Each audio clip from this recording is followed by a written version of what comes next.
నమస్తే, welcome to our channel. నేను మీ అనుష. ఈరోజు మనతో పాటు ఉన్నారు ప్రముఖ అనలిస్ట్ భరద్వాజ్ గారు ఉన్నారు. మాట్లాడేద్దాం. నమస్తే సార్. నమస్తే. తెలంగాణలో జర్నలిస్ట్ని అరెస్ట్ చేస్తున్నారు. ఎందుకు ఇలా జరుగుతుంది అసలు? నిన్న న్యూస్లో మనకి కేవీఆర్ గారిని అరెస్ట్ చేశారు. ఎందుకు సార్? రీజన్ ఏంటి? అంటే గతంలో కూడా అరెస్ట్ చేశారు ఆయన్ని. ఇప్పుడు కొత్త ఏం కాదు. గతంలో ఆయన లోకేష్ గారిని అవహేళన చేస్తూ మాట్లాడారు. ఒక ఛానల్లో, ఒక యూట్యూబ్ వీడియోలో ఆయన లోకేష్ని టార్గెట్ చేస్తూ వాడకూడని భాష వాడుతూ ఆయన గురించి క్రిటిసైజ్ చేశారు అనేది ఆధారంగా విజయనగరం జిల్లాలో మనోభావాలు గాయపడి వాళ్ళు కేసు పెట్టారు. ఇప్పుడు మనోభావాలు గాయపడి కేసులు పెట్టడం అనేది ఒక కొత్తగా మొదలైంది, ఒక ట్రెండ్. అంటే ఒక 10 చోట్ల మనోభావాలు గాయపడి కేసులు పెట్టేస్తారు. వీళ్ళని అరెస్ట్ చేసి ఆ 10 చోట్ల తిప్పేసరికి వీళ్ళ జీవితం సగం, అంటే జీవితం మీద విరక్తి వచ్చేస్తుంది వీళ్ళకి. తీసుకెళ్ళి ఒక స్టేషన్లో పడేస్తారు, అక్కడ నుంచి ఇంకో స్టేషన్కి తీసుకెళ్తారు, అక్కడ కోర్టుకు పెడతారు, అక్కడ రిమాండ్కి వెళ్తాడు, అక్కడ బెయిల్ వేసుకునే టైంలో ఇంకొక కేసు ఓపెన్ అవుతుంది, అక్కడికి మూవ్ చేస్తారు. ఇలా జరుగుతోంది. పోసాని కృష్ణమురళి క్లాసిక్ ఎగ్జాంపుల్ దీనికి. ఈ స్టేషన్లన్నీ తిరిగే క్రమంలో ఆయన దండం పెట్టేశాడు, నా వల్ల కాదు, నన్ను క్షమించండి, నేను ఇంకా రాజకీయాల్లో ఉండను అని చెప్పి వెళ్ళిపోయి ఒక ప్రెస్ మీట్ పెట్టి ఆయన తనకి తానే ఎగ్జిట్ అయిపోయాడు. ఇలా తనకి తాను ఎగ్జిట్ అయిపోవాలి అనే ఉద్దేశంతో ఈ మనోభావాల కేసులు పెట్టి టార్చర్ పెడుతున్నారు అనేది వాస్తవం. ఇది కూటమి ప్రభుత్వం వచ్చిన తర్వాత జరుగుతున్నటువంటి ప్రక్రియ. అలాగే ఇక్కడ ఆంధ్ర పోలీసులు వచ్చి తెలంగాణలో 2 అరెస్టులు చేశారు, 2 జర్నలిస్టులు. అయితే వీళ్ళు జర్నలిస్టులు అవునా కాదా అనేది వేరే చర్చ. యూట్యూబర్ ఇద్దరు యూట్యూబర్సే. ఒక అతని పేరు కేవీఆర్ అయితే, ఇంకొక ఆయన ప్రశ్న రావణ్. తన్ని కూడా కస్టడీలోకి తీసుకున్నారు. అతని మీద కంప్లైంట్ ఏంటంటే పిఠాపురంలో కంప్లైంట్ లాంచ్ అయింది అతని మీద.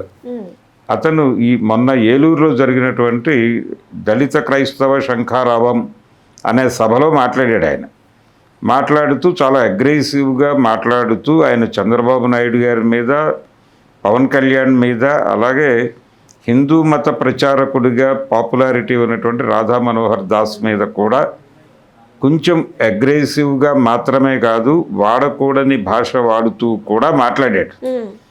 దాంతో మా మనోభావాలు గాయపడ్డాయని పిఠాపురం, ఆయన గెలిచినటువంటి నియోజకవర్గం, పవన్ కళ్యాణ్ గెలిచిన నియోజకవర్గం, ఆ నియోజకవర్గంలో అక్కడ క్యాడర్ కంప్లైంట్ లాంచ్ చేశారు. ఆ కంప్లైంట్ ఆధారంగా ఆంధ్ర పోలీసులు వచ్చి ఈ కృష్ణారావాన్ని ఇక్కడ అరెస్ట్ చేశారు. ఇది గొడవ. ఇద్దరిని ఆంధ్ర పోలీసులు వచ్చి అరెస్ట్ చేశారు, కేవీఆర్ని, కృష్ణారావాన్ని, ఇద్దరిని. అంటే తెలంగాణ ప్రాంతానికి వచ్చి ఇలా అరెస్ట్ చేసుకోవడానికి ఎలా పర్మిషన్ ఇస్తున్నారు రేవంత్ రెడ్డి గారు? ఆయనే హోంమంత్రి కూడా కాబట్టి ఆయన మీద కూడా ఇప్పుడు దాడి జరుగుతోంది. తెలంగాణ జర్నలిస్టులు ఇప్పుడు రేవంత్ రెడ్డి గారిని టార్గెట్ చేశారు ఈ ఎపిసోడ్లో. ఇప్పుడు ఆంధ్ర పోలీసులు ఇక్కడికి వచ్చి అరెస్టులు చేయడానికి మీరు తలుపులు ఎందుకు తెరుస్తున్నారు అంటే, మీరు ఆంధ్ర పాలకుల చేతుల్లో రిమోట్గా పనిచేస్తున్నారు, మిమ్మల్ని వాళ్ళు కంట్రోల్ చేస్తున్నారు, వాళ్ళు చెబితే మీకు ఏదైనా సుగ్రీవాజ్ఞే. కాబట్టి మీరు ఇమ్మీడియట్గా రంగంలోకి దిగి ఇక్కడ వాళ్ళు ఏం చేయమంటే అది చేస్తారు. ఇది కరెక్ట్ కాదు కదా సార్ అసలు ఈ పద్ధతి అనేది. అంటే ఎక్కడున్నా నేరస్తుని అరెస్ట్ చేసే హక్కు ఉంటుంది. వాళ్ళు వారెంట్ పట్టుకొచ్చారు, కాకపోతే మఫ్టీలో ఉన్నారు, వాళ్ళు యూనిఫామ్లో లేరు. లోకల్ పోలీస్ రావాలి, లోకల్ పోలీస్ వచ్చి వాళ్ళు అరెస్ట్ చేయొచ్చు, చేసి వీళ్ళకి అప్పచెప్తారు. కానీ అలా జరగట్లా. స్ట్రైట్గా వాళ్ళే వచ్చి లిఫ్ట్ చేస్తున్నారు, తీసుకెళ్ళిపోతున్నారు. అయితే ఈ కేవీఆర్ విషయంలో ఏం జరిగిందంటే, వాళ్ళ ఇంటి దగ్గర అతన్ని కస్టడీలోకి తీసుకునేటప్పుడు ఆయన వైఫ్ కొంత గొడవ చేసింది, రోడ్డు మీద సీన్ క్రియేట్ చేసింది. అంటే ఆవిడ ఏడ్చారు, ఇలా ఎందుకు అరెస్ట్ చేస్తున్నారు రిపీటెడ్గా అని గొడవ చేశారు. చుట్టుపక్కల వాళ్ళు పోగయ్యారు, మీరు ఏ అధికారంతో అతన్ని లిఫ్ట్ చేస్తున్నారో మాకు చెప్పాలని జనాలు అడిగారు. వాళ్ళు వారెంట్ చూపించారు, ఈ వారెంట్ ఆధారంగా మేము అరెస్ట్ చేసి తీసుకెళ్తున్నాం అతన్ని అని చెప్పారు. కానీ లోకల్ పోలీస్కి ఇన్ఫామ్ చేశారా అని అడిగారు జనాలు. వాళ్ళు ఉండాలి కదా, సరూర్ నగర్ పోలీస్ స్టేషన్కి తీసుకెడుతున్నాం, అక్కడ మీరు అడుగుతున్న అన్ని ప్రశ్నలకి మేము సమాధానాలు చెప్తామని సరూర్ నగర్కి తరలించారు. అక్కడికి ఆయన వైఫ్ని కూడా అక్కడ తీసుకెళ్ళారు. ఆవిడ అక్కడ కూడా గొడవ చేశారు. ఆవిడని ఫైనల్గా లేడీ కానిస్టేబుల్స్ పట్టుకొని లోపలికి తీసుకెళ్ళిపోయారు. ఈయన్ని అక్కడి నుంచి ఏపీకి తరలించేశారు. ఆయన మీద ప్రస్తుతం ఏ కేసులో అరెస్ట్ చేశారనేది క్లారిటీ లేదు. బహుశా పాత కేసులే కొనసాగుతున్నాయా, ఆయన లోకేష్ మీద చేసిన కామెంట్స్ తాలూకా కేసే ఇంకొక రూపంలో ఇంకొక ఏరియాలో ఎక్కడైనా పెట్టి తీసుకెళ్లారా అనేది డౌట్ ఇప్పుడు జనాలు. వీళ్ళు కూటమి పార్టీ అధికారంలోకి వచ్చిన తర్వాత ఇటువంటివన్నీ జరుగుతున్నాయని మనం మాట్లాడుకుంటున్నాం కదా సార్. అయితే ఇప్పుడు వీళ్ళని ఒక్కరికన్నా ఈ విధంగా శిక్ష వేస్తే జనాలందరూ కామ్ డౌన్ అవుతారు. ఇటువంటి యూట్యూబర్స్ కావచ్చు, యూట్యూబర్ అయినా ఎవరైనా మాట్లాడ ఎగ్జాంపుల్ లాగా క్రియేట్ చేస్తున్నారంటారు. నో అంటే వాళ్ళు భయపెట్టే ప్రయత్నమే ఇది. మీరు అన్నట్టుగా భయపెట్టే ప్రయత్నమే చేస్తున్నారు. కానీ మాట్లాడే హక్కు ఎవరికైనా ఉంటుంది. తనకి అంటే ప్రభుత్వ పనితీరు పట్ల తనకి వ్యతిరేకత ఉన్నప్పుడు ఆ వ్యతిరేకతని ఇష్యూ బేస్డ్గా మాట్లాడవచ్చు, తప్పేం లేదు. అలాగే ఒక కన్స్ట్రక్టివ్ క్రిటిసిజం కాకుండా వీళ్ళు వాడుతున్నటువంటి భాష, ఆ భాషలో వీళ్ళు మాట్లాడటం వలన వస్తున్నటువంటి ఇబ్బంది ఇది. అంటే ఎమోషనల్గా జనాలకి మనం కంటెంట్ని కనెక్ట్ చేస్తున్నాము అనే భ్రమలో వీళ్ళు వాడకూడని పదాలన్నీ వాడేస్తున్నారు. ఆ ఉపన్యాసాల్లో కావచ్చు, ఇప్పుడు ఆయన ఏలూరు వేదిక మీద మాట్లాడిన సందర్భంలో పర్టికులర్గా పవన్ కళ్యాణ్ గురించి మాట్లాడిన వాక్యాలు కొంత ఇబ్బందికరంగానే నడిచినాయి. ఆయన వాడిన పదాలు ఇబ్బంది, ఆయన వాడిన కంటెంట్ ఓకే, ఆ కంటెంట్ మీద మీరు ఏదైనా చేయండి. అంటే ఆయన సనాతన ధర్మం పేరుతో మాట్లాడుతున్న మాటల్లో చాలా ఇబ్బందికరమైన పరిస్థితి ఉంది. మైనారిటీలను ఆయన దారుణంగా కించపరుస్తున్నాడు. ఇలా కించపరుస్తూ మాట్లాడటం కరెక్ట్ కాదు. ఆయన కావచ్చు, చంద్రబాబు కావచ్చు. చంద్రబాబు నాయుడు ఆ మధ్యకాలంలో ఈ లడ్డు కల్తీ ఎపిసోడ్ వచ్చినప్పుడు ఆయన క్రైస్తవులకి ముస్లింలకి ఎట్టి పరిస్థితుల్లోనూ కాన్స్టిట్యూషన్ పరమైనటువంటి ఒక డెసిషన్ తీసుకునేటువంటి పదవుల్లోకి మీరు తీసుకురాకండి అని ప్రజలను కోరాడు. అంటే క్రైస్తవుడిని కానీ ముస్లింని కానీ మీరు ముఖ్యమంత్రిని ప్రధానమంత్రిని ఇలా చేయకండి, చేస్తే వాళ్ళు హిందూ మతాన్ని టార్గెట్ చేస్తారు అన్నట్టుగా ఆయన మాట్లాడాడు. కాబట్టి ఇలాంటి మాటలు మాట్లాడటం తప్పు అని చెప్పండి వేదికలెక్కి. అలా కాకుండా చంద్రబాబు నాయుడిని పర్సనల్ లెవెల్లోకి వెళ్ళిపోయి వాళ్ళ జీవితాల్లో ఎవరో చెప్పగా విన్నటువంటి మాటల్ని వీళ్ళ మాటలుగా మాట్లాడితే ఇబ్బంది. అది చాలామంది చేశారు ఈ మధ్యకాలంలో, తరచూ జరుగుతున్న ఇబ్బంది అది. ఉదాహరణకి పవన్ కళ్యాణ్ గారు హైదరాబాదులో ఒక కార్యకర్తల సమావేశం పెట్టాడు. ఆ కార్యకర్తల సమావేశానికి ప్రభుత్వం అనుమతి ఇవ్వలేదు. సో ఆయన ఇంటి దగ్గర ఒక ప్రెస్ మీట్ పెట్టి తన పద్ధతిలో తను చెలరేగిపోయి మాట్లాడాడు. చాలా ఇబ్బందికరమైన అభిప్రాయాలు కూడా ప్రకటించాడు ఆయన. అందులో చాలా ఇబ్బందికరమైన అభిప్రాయం ఏమిటంటే ప్రాంతీయ తత్వము అనేది ఇబ్బందికరం, ఇది జాతీయ స్ఫూర్తికి విఘాతం అని చెబుతూ ప్రాంతీయత అనేది ఉగ్రవాదంతో సమానం అనేదాకా వెళ్ళిపోయాడు. ఇది కరెక్ట్ చేసుకోలేదు ఆయన, ఇప్పటికీ అదే అభిప్రాయంతో ఉన్నాడు. అంటే ప్రాంతాన్ని గురించి మాట్లాడటం అనేది దేశాన్ని విస్మరించటంగా మాట్లాడాడు ఆయన. మాట్లాడి ఇది నెమ్మదిగా ఉగ్రవాదంగా మారిపోతుంది, వీళ్ళందరూ ఉగ్రవాదులుగా మారతారు అన్నట్టుగా చెప్పి ఒక నేరేటివ్ ఇచ్చేసాడు ఆయన. ఇది ప్రమాదం. దాని మీద జాతీయ స్థాయిలో గొడవ జరగాల్సిన అవసరం ఉంది ఆయన మీద, పవన్ కళ్యాణ్ మీద. అది మానేసి పర్సనల్ లెవెల్లో బూతులు తిట్టడం వలన ఏం సాధిస్తారు వీళ్ళు అనేది ప్రశ్న. సో అలా పర్సనల్ లెవెల్లో తిట్టారు. తిట్టడం వలన ఆయన కేసు పెట్టుకోవడానికి అవకాశం దొరికింది.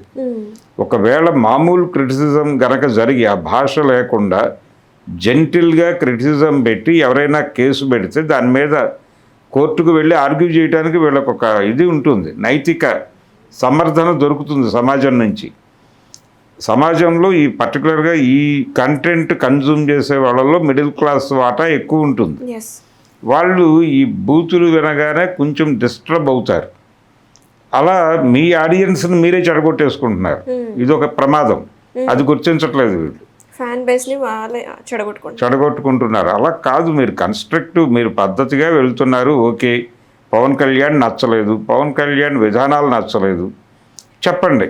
ఆయన విధానం బాగాలేదు, ఆయన సనాతనం అని చెప్పడం వెనకాల ఒక కుట్ర ఉంది అని చెప్పండి. ఆ కుట్ర ఏమిటో ఎక్స్ప్లెయిన్ చేయండి. ఆయన భారతీయ జనతా పార్టీలో పావుగా వ్యవహరిస్తున్నాడు, ఆయన ప్యాకేజీ స్టార్ అన్నారు, నిజానికి ఆయన నడుస్తున్నది చంద్రబాబుతో కాదు, నేరుగా బీజేపీతోనే ఆయనకి లింక్ ఉంది.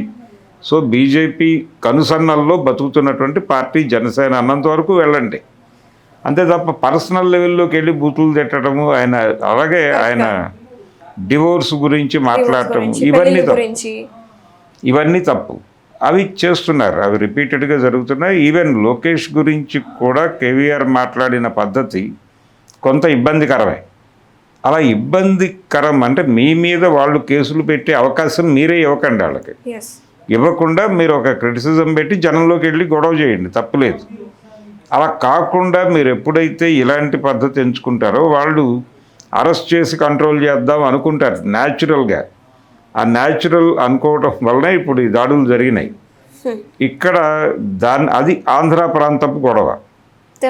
తెలంగాణ ప్రాంతం దీన్ని అద్భుతంగా వినియోగించుకోవటం కోసం రంగం సిద్ధమవుతోంది. బహుశా ఈరోజు రేపు ఒక రౌండ్ టేబుల్ జరుగుతుంది తిరిగి ప్రెస్ క్లబ్లో ఈ మధ్య తరచూ ఈ రౌండ్ టేబుల్ జరుగుతున్నాయి. ప్రొఫెసర్ నాగేశ్వర్ గారి ఎపిసోడ్ దగ్గర నుంచి తెలంగాణ అస్తిత్వానికి ప్రమాదం వాటిల్లుతోంది అని ఒక ఆర్గ్యుమెంట్ని నెమ్మదిగా జనంలోకి తీసుకెడుతున్నారు. కాంగ్రెస్ ప్రభుత్వ పాలనలోను, పర్టికులర్గా రేవంత్ రెడ్డి పాలనలో ఇక్కడ తెలంగాణ అస్తిత్వానికి దెబ్బ తగులుతోంది, ఈయన ఆంధ్ర పాలకుల చేతుల్లో కీలుబొమ్మ అనేది నాగేశ్వర్ గారి ఇన్సిడెంట్ దగ్గర నుంచి మొదలు పెడితే ఆ తర్వాత పవన్ కళ్యాణ్ ఎపిసోడ్లోనూ రౌండ్ టేబుల్లు జరిగినాయి. మొన్న ఇడుపు కాగితం అనే సినిమా ఎపిసోడ్లో కూడా రౌండ్ టేబుల్ సమావేశాలు 5-6 తీసుకెళ్ళింది. అంటే తెలంగాణ అస్తిత్వానికి ప్రమాదం ఉంది through Revanth Reddy from AP పాలకులు అనేది ఒక నేరేటివ్ కల్పించేశారు, అయిపోయింది స్టోరీ. కాబట్టి ఇప్పుడు ఇది కూడా ఆంధ్ర పోలీసులు విశృంఖలంగా తెలంగాణకు వచ్చి అరెస్టులు చేయడానికి తలుపులు తీసింది రేవంత్ రెడ్డి అని ఇప్పుడు కొత్తగా ఒక రౌండ్ టేబుల్ పెట్టి మళ్ళీ ఆయన మీద దాడి జరిగే అవకాశం ఉంది. అది జరుగుతుంది. ఎలాగో అంటే అరెస్ట్ చేసినటువంటి పద్ధతి పట్ల, అరెస్ట్ చేయకూడదని ఎవరు అంటం లేదు, అరెస్ట్ చేసిన పద్ధతి బాగాలేదు, అందుకని ఆ ఏరియాలో క్రిటిసిజం మొదలవుతుంది. ఇది తెలంగాణలో ఇప్పటికే కాంగ్రెస్ పార్టీ పరిస్థితి బాగాలేదు. అంటే వాళ్ళ ఎమ్మెల్యేల మీద ఏ ఎమ్మెల్యే మీద కూడా జనాల్లో సదభిప్రాయం లేదు. వాళ్ళు చాలా ఇబ్బందికరంగా తయారవుతున్నారు, ఇదేదో వాళ్ళు నియోజకవర్గానికి జమీందారులుగా వ్యవహరిస్తున్నారు అనే అభిప్రాయం ఉంది. ఇది కాంగ్రెస్ పార్టీని కిందకి లాగుతుంది రేపు వచ్చే ఎన్నికల్లో. ఇప్పటికిప్పుడు ఎన్నికలకు వెళ్ళినా కాంగ్రెస్ తిరిగి గెలవడం కష్టం అనే పరిస్థితిలో ఉంది ప్రపంచం. కాబట్టి ఇలాంటి పనులు చేస్తే ఇంకా దిగజారుతుంది. వీళ్ళ మీద ఆల్రెడీ అంటే ఇప్పుడు ఈయన ఆంధ్ర పాలకుల చెప్పు చేతల్లోకి వెళ్ళిపోవడం వలన వాళ్ళు పోలీసులు వచ్చి ఇష్టం వచ్చినట్టు ఏది పడితే అది చేసుకుంటున్నారు. నిజానికి గతంలో జగన్మోహన్ రెడ్డి టైంలో కూడా ఇలాంటి దాడి ఒకటి జరిగింది. రఘురామకృష్ణరాజుని హైదరాబాద్లోనే అరెస్ట్ చేసి తీసుకెళ్లారు అప్పుడు కూడా. కానీ ఇప్పుడు జరుగుతున్న అరెస్టులకి అంటే ఇప్పుడు ఫ్రీక్వెంట్గా జరుగుతున్నాయి. సో దాన్ని కంపారిజన్ తీసుకొస్తున్నారు, కానీ ఆ రోజు కంటే ఈరోజు పెరిగింది. పోలీసులు మాత్రమే కాదు, ఎవరు పడితే వాళ్ళు ఇన్వాల్వ్ అయిపోతున్నారు. నిజానికి జనసేన నాయకుడు పవన్ కళ్యాణ్ గారు చాలా అగ్రెసివ్ భాషే వాడాడు టువర్డ్స్ తెలంగాణ. ఇది ఇబ్బందికరం, వాళ్ళ మనసుల్లో ఆ బాధ ఉంది. ఆ పెయిన్ నడుస్తున్న టైంలో ఈ ఇడుపు కాగితం వచ్చి ఇంకొంచెం మంటేసింది. ఇడుపు కాగితం మీద వాళ్ళు మాట్లాడిన మాటలు ఇప్పుడు ఆంధ్ర ప్రాంతం నుంచి కొంతమంది గొంతు తెరుస్తున్నారు. తెరిచి సరే ఎవరో మాట్లాడారు మీ సినిమా మీద, అది డబ్ చేస్తారా లేకపోతే సబ్ టైటిల్స్ వేస్తారా తెలుగు వాళ్ళ కోసం అని మాట్లాడారు. ఓకే, మాట్లాడారు, రైటే. ఆ మాట్లాడిన వాళ్ళు ఎవరు ఏమిటి అని చూసి మాట్లాడాలి కదా. మీరు టోటల్గా ఆంధ్ర వాళ్ళందరినీ కలిపి తిట్టేస్తున్నారు, ఇది మా మనోభావాలు గాయపరుస్తోంది. కాబట్టి మీరు ఇలా మాట్లాడటం సబబు కాదు. రోజుకొక సంఘం ప్రెస్ మీట్ పెట్టి తిడుతోంది. ఇది ఆపేయండి అని చెప్పి నేను ఆంధ్ర ప్రాంతపు మేధావుల నుంచి ఒక రియాక్షన్ వచ్చింది. ఇదంతా ఏంటి సార్, ఇదంతా తెలుగు భాషే కదా సార్, తెలంగాణ ఆంధ్ర అదంతా తెలుగు భాష. కానీ తెలుగు భాష అయినప్పటికీ ఏ మాండలికం ఆ మాండలికం ఉంటుంది. అంటే ఎవరి యాస వాళ్ళకు ఉంటుంది, తెలుసుకోవాలి. ఆ సినిమాకి వెళ్ళే ముందు అందులో వాడినటువంటి భాషకి సంబంధించి మీరు ప్రిపేర్డ్గా లోపలికి వెళ్ళి అదేమిటో తెలుసుకోవాలి అని అనుకోవాలి. అంతే తప్ప అసలు ఇది నాకు తెలియని పదం పెట్టడానికి వీలు లేదు అంటాం కరెక్ట్ కాదు. టైటిల్స్ చేస్తారా, డబ్బింగ్ చేస్తారా, ఆటో డబ్ చేస్తారా, అది దుర్మార్గం. అదే అది డెఫినెట్గా దుర్మార్గమైనటువంటి మాట. పక్క మాండలికాన్ని గౌరవించలేని సంస్కారం ఉంది వాళ్ళకి. రైట్. అలాంటి దుర్మార్గం మాట్లాడిన సందర్భాల్లో వాళ్ళు ఖండించడం వరకు ఓకే, కానీ దాన్ని కొనసాగిస్తున్నారు. అదే కొనసాగించడం వెనకాల పొలిటికల్ ప్రోగ్రామ్ ఉంది. ఆ పొలిటికల్ ప్రోగ్రామ్ ఏంటంటే ఓటర్ మూడుని నెమ్మదిగా కాంగ్రెస్ పార్టీకి వ్యతిరేకంగా, బీజేపీకి వ్యతిరేకంగా మౌల్డ్ చేసి అది నెమ్మదిగా బీఆర్ఎస్ అకౌంట్లోకి వెళ్ళాలి వచ్చే ఎన్నికల్లో. అంటే తిరిగి అధికారంలోకి రావటానికి ఈ అస్తిత్వం అనేది ఉపయోగపడుతుంది. సాంస్కృతిక అణిచివేత జరుగుతోంది తెలంగాణ మీద, సాంస్కృతిక పరమైనటువంటి దాడులు జరుగుతున్నాయి. ఈ దాడులు వాంటెడ్గా ఆంధ్ర ప్రాంతపు మేధావులు క్రియేట్ చేస్తున్నారు. కాబట్టి తెలంగాణ అస్తిత్వాన్ని కాపాడుకోవడం ఇప్పుడు చాలా అత్యవసరం. కాంగ్రెస్ పార్టీ దాన్ని ప్రొటెక్ట్ చేయట్లా, రేవంత్ రెడ్డి గారి ప్రభుత్వం. ఎందుకంటే ఆయన ఎన్టీ రామారావు గారి విగ్రహం పెట్టి ఎన్టీ రామారావు తెలంగాణకి ఎంత చేశాడో ఎవరికి తెలుసు అని మాట్లాడాడు. ఆ మాట్లాడే క్రమంలో ఆయన కూడా తెలంగాణ నేటివ్ తెలంగాణ వాళ్ళ హృదయాలు గాయపరిచాడు. అక్కడి నుంచి మొదలైంది రచ్చ. ఆ తర్వాత పవన్ కళ్యాణ్ గారు పార్టీ అనటం, ఆయన మాట్లాడిన పద్ధతి, అది కూడా కొంత మంట రాజేసింది. ఈ మండుతున్న టైంలో ఇడుపు కాగితం ఇంకొంచెం మండించింది. వాట్ ఎవర్ ఇట్ ఈస్, ఇడుపు కాగితం అనే సినిమా గురించి పాన్ ఇండియా లెవెల్లో తెలిసిపోయిందని వచ్చేసారు. అవును, అదొక డిస్కషన్, అదొక గొడవ జరుగుతున్న టైంలోనే ఇంకైపోయింది అస్తిత్వవాదపు వ్యవహారం అనుకుంటున్న టైంలో ఈ జర్నలిస్టుల అరెస్టులు.